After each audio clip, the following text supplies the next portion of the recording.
Aujourd'hui, c'est un grand jour. Pourquoi c'est un grand jour? Tous les jours, c'est un grand jour.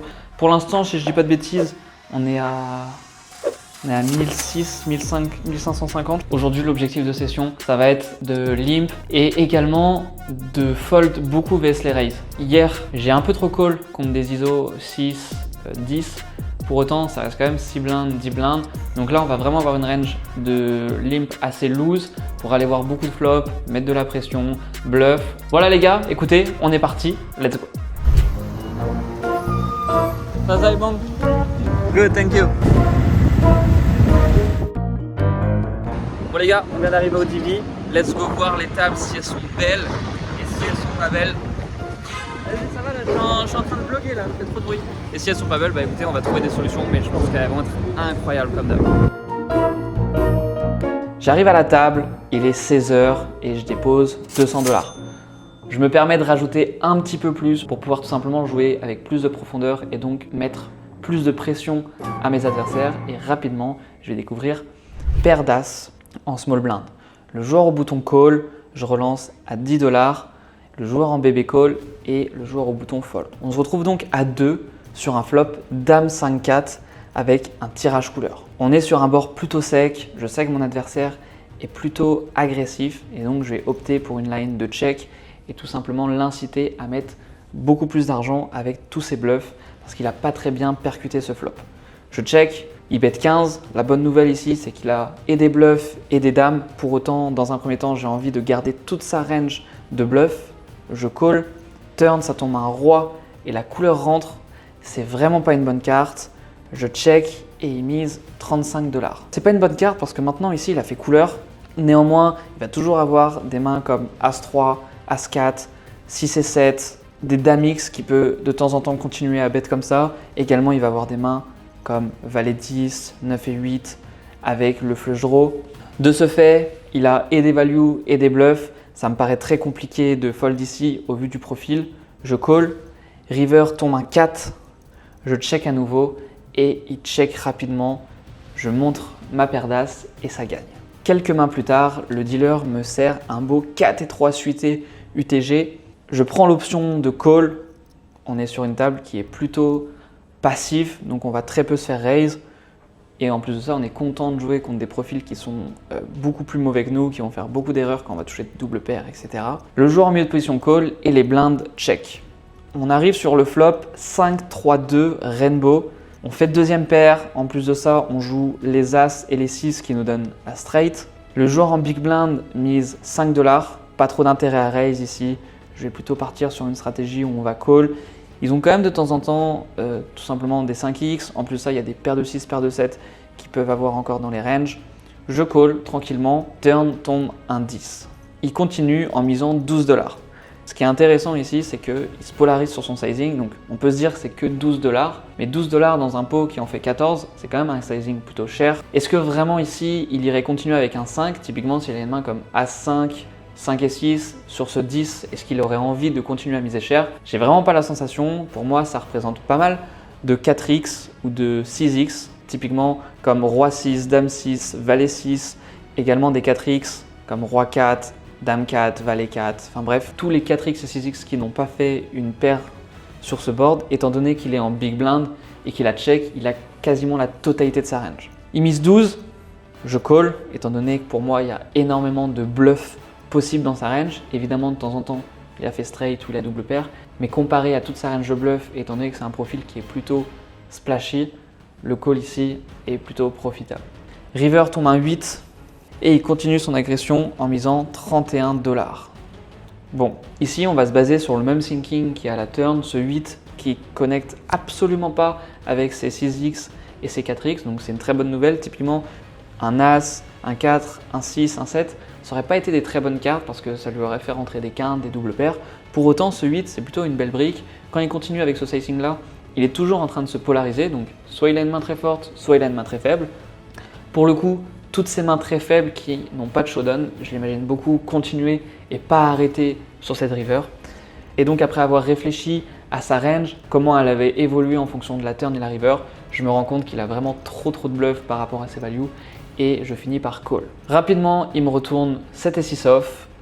Au début, j'ai l'impression que ça fait straight, j'ai un peu bugué et finalement on gagne le coup.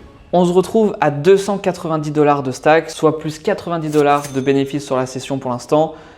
Et après ça, pendant littéralement 2 heures, on survit jusqu'à découvrir Roi 8 suité. Je relance à 10 $ UTG. Je suis call par mon voisin de gauche qui est vraiment incroyable. Et on se retrouve en heads up sur un flop Dame 8-5 avec un tirage couleur. Ce mec-là en fout littéralement partout et c'est pour ça que j'augmente mes sizing d'open parce que juste la table elle est incroyable, les joueurs en blind sont mauvais. J'ai ce joueur-là en plus à ma gauche qui colle vraiment des ranges très très larges. Donc sur ce flop, j'ai envie de le laisser bluffer, de lui laisser l'opportunité avec toutes ces mains qui n'ont pas touché de mettre de l'argent.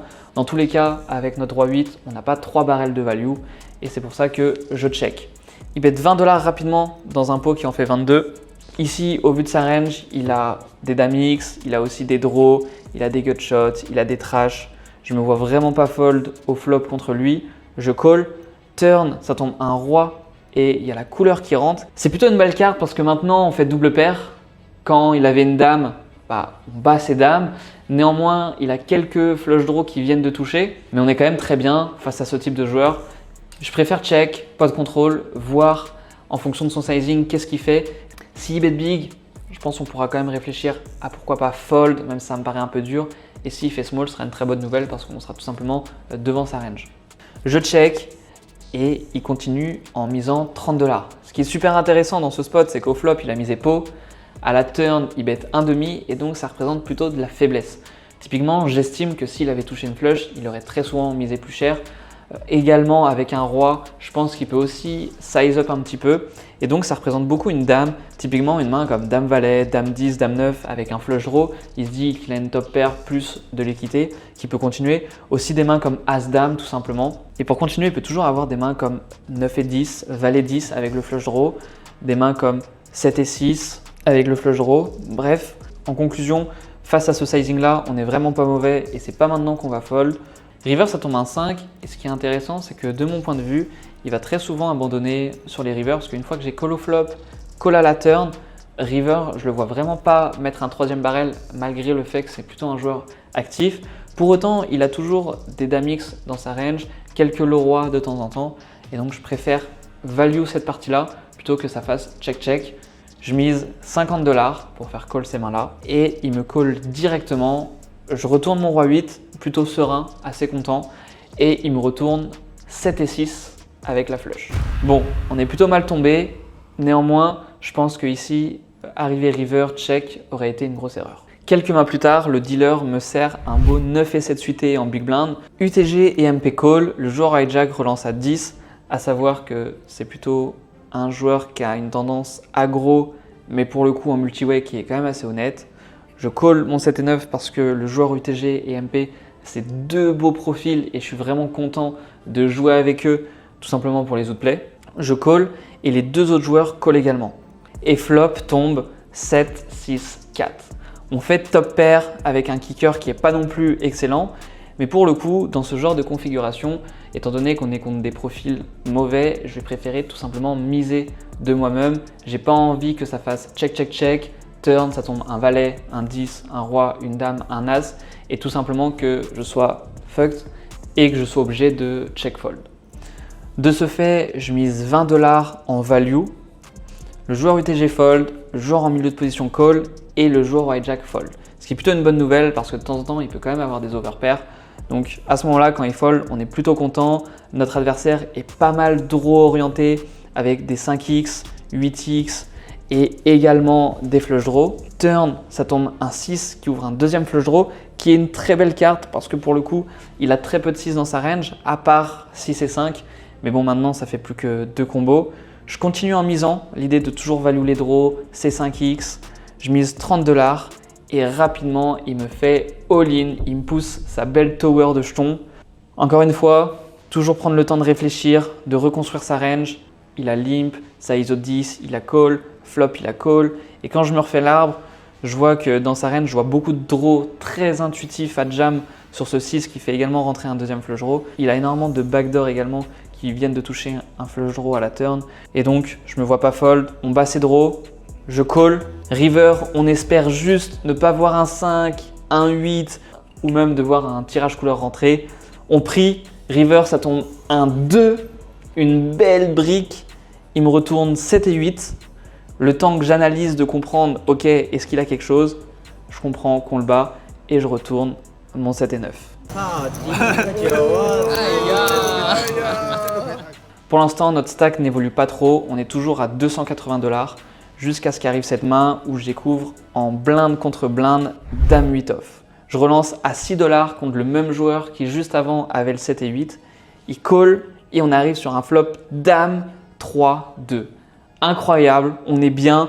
Ça se voit que le petit monsieur, il a un peu tilté. Je préférais tout simplement check pour le laisser mettre de lui-même l'argent au milieu.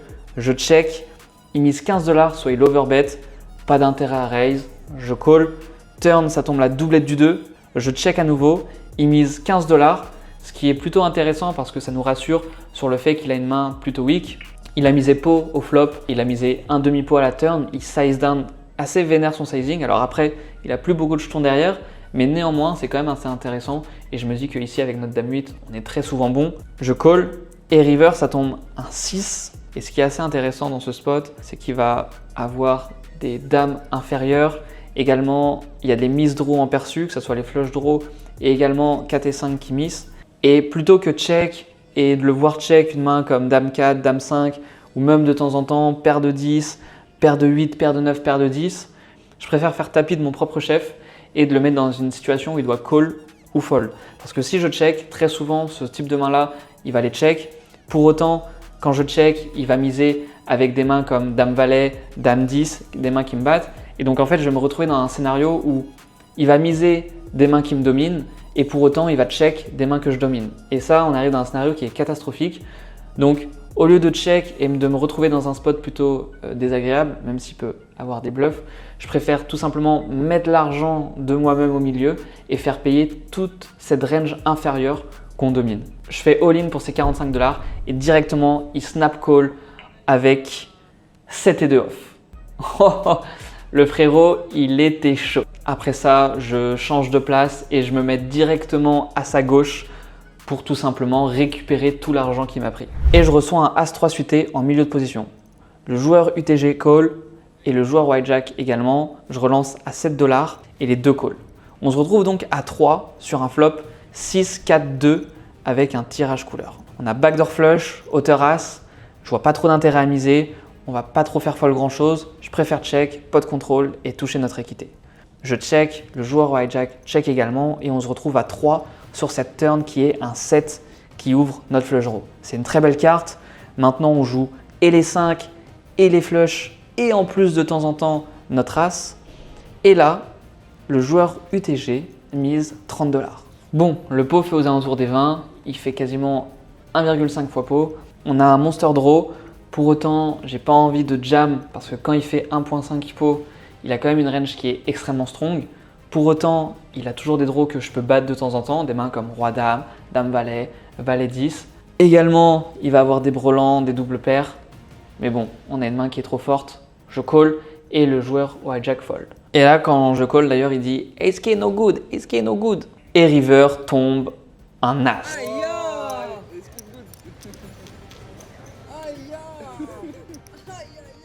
Après ça, il continue son agression et mise 45 $. Et je pars dans un petit tank en mode réflexion. Bon, le frérot, qu'est-ce que tu me racontes comme histoire? On vient de toucher notre As. Il y a une petite dynamique où il me dit que As-3 est pas bon. Quand on touche l'As, je sais pas du coup si As-3 ça gagne ou non. Il y a beaucoup de bluffs intuitifs. Il y a énormément de paires plus draw. Typiquement des mains comme 5 et 6. 7 et 5, 7 et 8, tous ces mains-là avaient une paire plus draw. Il y a également les flush draw, typiquement les rois-dames, dame-valet, valet 10. Enfin bref, il y a quand même beaucoup de mains qui ici n'ont pas touché. Le pot fait aux alentours des 80, il mise 45, il faut que je sois bon 25% du temps. Je suis en train de réfléchir, ils appellent le tank. Je vois le sablier qui diminue et ça met un peu la pression, mais en même temps, je dois être bon une fois sur 4 au vu du player que c'est. Qui est plutôt chaud, il y a une dynamique qui s'installe. On vient de faire notre top pair river, On bat toutes ces paires plus draw qu'il avait bet à la turn, ce qui fait vraiment énormément de combos dans sa range. Je finis par call, on n'est vraiment pas non plus hyper content, on n'est pas dans un scénario où on va faire 15 milliards de BB100. Je call et il me retourne son 7 et 6. On passe à 150 $ de stack et je remets 100 $ pour remonter un peu et prendre ma revanche contre lui. Après quelques tours de table, je découvre 4 et 6 suités en milieu de position. Je relance à 6 $ avec deux beaux profils en blinde. Il y a le joueur au hijack qui me call, qui est plutôt aggro, et le joueur en bébé. On tombe sur un flop dame 5-5 avec notre tirage couleur. On est à 3. Pour l'instant, on n'a absolument rien. On redraw juste la couleur. Le joueur en bébé check et je le vois qu'il est déjà prêt quasiment à fold. En plus de ça, le joueur à ma gauche, si je check, va très souvent vouloir mettre de la pression et j'ai pas envie de me retrouver dans une situation où je vais devoir check call pour check fold. J'ai envie de garder l'initiative et je mise 15 $. Le joueur au hijack call et le joueur en bébé comme prévu fold. Turn, ça tombe un 4 qui ouvre un deuxième flush draw. Elle est super intéressante cette carte parce que maintenant on bat quasiment tous les draws. Pour autant, j'ai pas envie de continuer de miser. Maintenant on la showdown, on bat tous ces flush draws qui n'ont pas touché une paire. Et également, je pense que c'est assez dur et ambitieux de vouloir faire fold d'une main comme 9-9, 10-10, 7-7, 6-6 dans ce genre de configuration. Je check, il mise 26 $. C'est quand même un sizing plutôt big. Dans ce sizing-là, j'imagine qu'il peut avoir quelques 5x et également des dames X. Pour autant, il y a toujours des draws. En plus de ça, on a notre paire, on redraw double paire plus flush. Je call et river tombe un as. C'est une carte qui est vraiment intéressante. Je check et rapidement il fait all-in pour mes 140 $. Encore une fois, on a une décision importante. On va se poser et réfléchir à tout le coup de comment il s'est déroulé. Pourquoi cette carte est si intéressante que ça? C'est que turn, quand il mise, il va miser des dames, il va miser des 5, il va miser des draws. Même de temps en temps, il va pouvoir miser des 10-10, 9-9, 8-8 pour value tous mes draws. Mais quand river l'as tombe, est-ce que ici vraiment il va miser en value roi-dame, dame-valet, dame-10, dame-9, tout ce style de main, 10-10, 9-9, 8-8? Absolument pas. Ce qui veut dire que toute sa partie de value à la turn ne va plus value river, mais va plutôt check. Pour autant, il lui reste toujours, comme on a vu à la turn, tous ses mises draws. Alors de temps en temps, il va avoir des draws à l'as, mais est-ce que quand il a une main comme As-8 avec le flush draw, il a envie de faire all-in river sur l'as? J'ai vraiment pas l'impression, je trouve que c'est un peu trop sin et ça irait plutôt miser quelque chose comme 40, 50 peut-être pour value mes dames, mais pas de là à faire all-in. Là, le frérot, il est en train de me dire, j'ai un 5 ou j'ai rien. Je calcule ses combos de 5, il y a quoi? 5 et 4 qui fait sens parce que pour rappel, il est quand même au hijack, il est quand même au hijack, donc il va pas non plus avoir 15 milliards de 5. Typiquement, si on était sur un board dame 8-8, ça aurait été complètement différent de dame 5-5 parce que des 8, il en aurait eu beaucoup plus. Des mains comme valet 8, des mains comme 8 et 7, 8 et 9, etc. Pour autant, sur des 5, il a quoi? As-5, qui maintenant, le As-5, ça fait un combo parce qu'il n'y a que les suités. 4 et 5, ça fait 2 combos. 5 et 6, ça fait 2 combos. Et donc on se retrouve dans un scénario où en fait il a 5 combos. Ces 5 combos de value que j'imagine dans sa range, ça représente ses 60%. Ce qui veut dire que les 40%, il doit avoir à peu près 4 combos, 3,5 combos de bluff. Et juste ici, dans ce scénario-là, j'imagine qu'il a des mains comme roi-valet, valet 10, 9 et 10. Ça c'est pour le flush draw du flop, mais également le flush draw de la turn. Et bref, rapidement, en fait, on peut trouver 10-15 combos de flush draw qui ont miss. Partons du principe qu'il ne les prend pas tout le temps, qu'il les prend peut-être seulement 20% du temps, en fait on a encore un call profitable.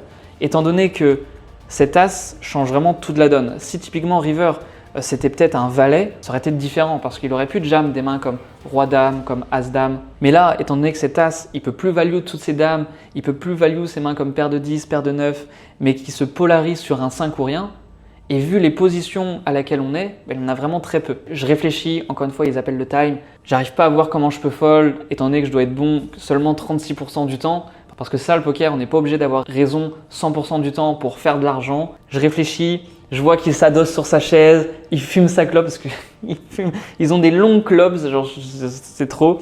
Bref, il est en mode frérot, tu fais ce que tu veux, mais moi je suis limbe.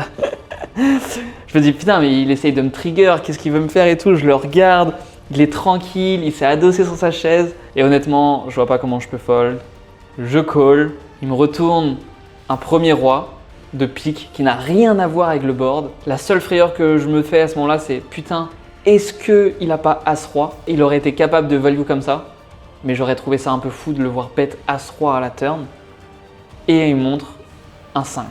C'est intéressant parce que j'imaginais pas ce genre de combo Roi 5 suité call dans ces positions-là. Ça fait 2 combos en plus de value. Je pense que Dame 5 il l'a pas. Je pense pas que 5 et 7 non plus il l'ait parce que ça me paraît un peu trop loose. Pour autant, si on rajoute Roi 5, ça fait 2 combos en plus, donc il passe à 7 combos de value, ce qui veut dire qu'il faudrait trouver 5 combos de bluff. Même avec ça, je pense qu'on est toujours, enfin, c'est même sûr, on est toujours good au vu du joueur. Encore une fois, on n'est pas face à un hit. Et malheureusement, on est à moins 300 sur la session et je repose 200 $. Après ce gros pot perdu, je découvre Roi 10 off au cutoff. Il y a un beau fiche qui décide de call et j'ai un Français à ma droite qui relance à 8 $. Je call, étant donné que le joueur français va être plutôt honnête en multiway. On est avec un mec qui en fout partout et donc il va jamais s'amuser en misant en bluff. Typiquement, si on tombe sur un board avec un 10 ou un roi et qui mise cher, je sais que je vais pouvoir fold parce que tout simplement, étant donné qu'il y a le fiche qui va potentiellement être dans le coup, eh bien, il va être très honnête. Je call et sans surprise, le fiche aussi. On se retrouve sur un flop 10-8-5, Rainbow. Les deux joueurs check, c'est une très bonne nouvelle. Si le français avait une main comme overpair ou un très bon 10x, il aurait misé. Donc, je mise 13 $ pour value le fiche call et le FR fold. Turn, ça tombe un 9, qui n'est pas la carte la plus belle qu'on a envie de voir. Ça fait rentrer des dames valet. Également, il peut avoir des 10 et 9 qui viennent de hit. Il check. Et ici, pour autant, on a toujours de la value contre les mains valet 10, dame 10. Je mise à 30 $. Il call et river, ça tombe un 8, qui est plutôt une belle carte. Il check à nouveau. Et ici, quand il check, je m'attends à ce qu'il reprenne beaucoup l'initiative s'il avait une main en value. Et donc, pour moi, c'est vraiment orienté dame valet, valet 10. Alors, certes, c'est une partie de range qui est assez restreinte, mais pour autant, s'il avait fait full, s'il avait fait brelan ou autre, il aurait très souvent repris l'initiative de lui-même parce que c'est une carte qui peut me faire peur et donc miser. Donc quand il check, je le prends vraiment premier degré cette information, je me dis qu'on est encore bien. Pour autant, on ne peut pas se permettre d'avoir des sizes trop big parce que si on commence à faire fold des mains comme valet 10 ou dame 10, c'est juste catastrophique. Je mise 40 $, il réfléchit 5 secondes à peine, jette ses jetons en mode balai couille et on gagne ce pot. Ça fait du bien, on reprend un peu de la couleur jusqu'à découvrir 7 et 6 suités. Contre ce même joueur à nouveau, on fait que jouer contre lui, il limp, je relance à 8 $, il call et on tombe sur un flop As Valet 5 avec notre couleur. On vient de flopper les nuts, on est trop bien, il check, on mise en value directement, le pot fait 16, on n'a pas envie de miser 5, 10, on veut directement mettre l'argent au milieu et faire grossir le pot le plus possible. Je mise 20 $, il call, turn, ça tombe un As et elle est incroyable. Parce que maintenant, il vient de faire brelan très souvent quand il m'a call au flop. C'est souvent avec des As-X, de temps en temps, il va avoir des valets et également des draws, mais il a aussi beaucoup d'As-X. C'est une très bonne carte pour s'appuyer et continuer de miser cher. Je mise 40 $. Il regarde ses cartes, il prend ses 40 balles et il les jette au milieu de la table. Ça fait trop plaisir, ce pot commence à grossir. Et river tombe un 8, mais pas n'importe lequel, qui fait rentrer la couleur à une carte. Ah, et j'ai même pas le temps de réfléchir de qu'est-ce que j'ai envie de faire cette river, qui prend ses jetons, sa pile et qui la pousse pour faire all-in. Bon, les gars, in-game, on n'a pas grand-chose à faire. Il a énormément de nuts qui touchent ici. Tous les rois X, dame X, qui va faire ça. Très intuitif, on n'a rien à faire. Je me vois absolument pas contre lui. Hero call, ce type de main, il est très souvent devant. Et je fold rapidement mon beau 7 et 6. À la suite de ça, je me fais coloniser par des Français. C'est trop, faut que je bouge, faut que je fasse quelque chose parce que je vais pas pouvoir atteindre les 50 blindes de l'heure si on est juste entre guillemets entre règles. Donc à la suite de ça, je change de table et le dealer m'envoie rapidement un valet 10 de trèfle UTG. Il y a straddle à 2, j'open à 12 $ et littéralement toute la table call. Bon, on se retrouve à 6 sur un flop As 10 2 avec notre flush draw. Aïe, on est tellement bien, on a pair plus flush draw, on a énormément d'équité. Pour autant, ici, je vais préférer partir plutôt sur une line de check raise pour faire fold des As-X parce que typiquement, il y a énormément d'As-X dans les ranges de mes adversaires et je suis très content de faire fold d'un As parce que mine de rien, un As a quand même beaucoup d'équité contre nous parce qu'on a juste un 10 et donc sur le papier, il est devant et il nous bat. À la suite de mon plan, je check. Le joueur au bouton mise 50 $, le joueur en SB fold et là, le joueur en BB fait all-in pour $166. Bon, on pourrait se dire, mais attends Hugo, t'as une paire, t'as un flush draw, on y est, on est très bien. Eh bien, pas tant que ça. Je me retrouve dans un spot vraiment délicat. Où ici, on a du coup une paire plus flush draw. Quand je réfléchis à la range de boutons qu'il mise, on est plutôt sur des As-X. Il va de temps en temps avoir des flush draw, de temps en temps des doubles paires et des brelans, mais il a une range plutôt large parce que c'est un joueur aussi qui est actif, donc contre lui, je suis pas trop inquiet. Par contre, le joueur en bébé qui fait all-in, là, ça m'inquiète un peu plus. Parce que ici, ça va être quoi sa range? Et pour le coup, j'ai fait un petit Flopzilla et je peux vous montrer le screen. C'est que, en gros, sa range qui arrive ici, de comment on a joué la main, bah mainly, ça va être quoi? Paire de 2, paire de 10, il va y avoir peut-être de temps en temps des As-Roi qui décident de jam, As-10 qui fait double paire, et Roi-Dame, Roi-9, Roi-8 avec notre flush draw. En gros, c'est ça sa range. Quand on est contre lui, en vrai, on n'est pas hyper non plus good. Contre Bouton, on est bien parce qu'il a une range assez large, mais contre lui, on n'est pas bien. Je vous avoue qu'in-game, j'ai 166 à rajouter dans un pot qui va faire aux alentours des 540. Je réfléchis, je me dis que Bouton, il est assez weak. Quand bébé jam, il a des draws que je domine, il a des As-10, As-2, et de temps en temps, il a brelan, et contre brelan, bah, on a aussi le redraw où on fait flush. Et à la suite de ça, après avoir bien réfléchi, je finis par call. Le joueur au bouton call également. Là, les gars, on espère juste toucher flush. On a besoin de toucher cette putain de flush parce que j'ai l'impression que sans ça, on est dead. Turn, ça tombe un roi qui nous rajoute un petit peu d'équité parce que maintenant, on joue les dames, mais également qui vient de faire rentrer les tirages couleurs avec hauteur roi, typiquement roi-dame, roi-9, roi-8. Donc maintenant, s'il avait une main comme ça, on est juste drawing dead et je sais même pas quelle carte appeler à part la dame. Et river, ça tombe un 8 et la flush qui hit. Le joueur au bouton, pas très content, claque sur la table son paire de 2.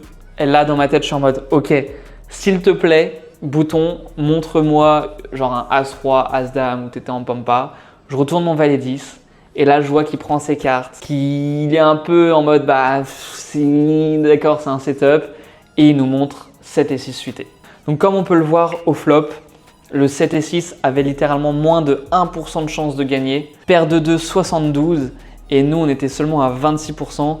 Donc, contre ce scénario-là précisément, on n'avait pas les cotes parce qu'il nous fallait à peu près 30%. Et donc, faire ce call nous fait perdre finalement beaucoup d'argent. On perd 4%, ce qui veut dire que 4% d'un pot de 500, ça nous fait 20 €. À chaque fois qu'on va faire ce call-là, on va drop 20 €. Bref, on gagne ce huge pot. On finira la session 20 minutes plus tard. Bon les gars, fin de session incroyable. On finit avec 735$ pour 500 de buy-in, ce qui fait un bénéfice de 235. Franchement, on s'en sort bien avec les petits coups qu'on avait pris, qui nous avaient bien donné. Bref, j'espère que vous avez kiffé et on se retrouve très vite pour le prochain épisode. Ciao!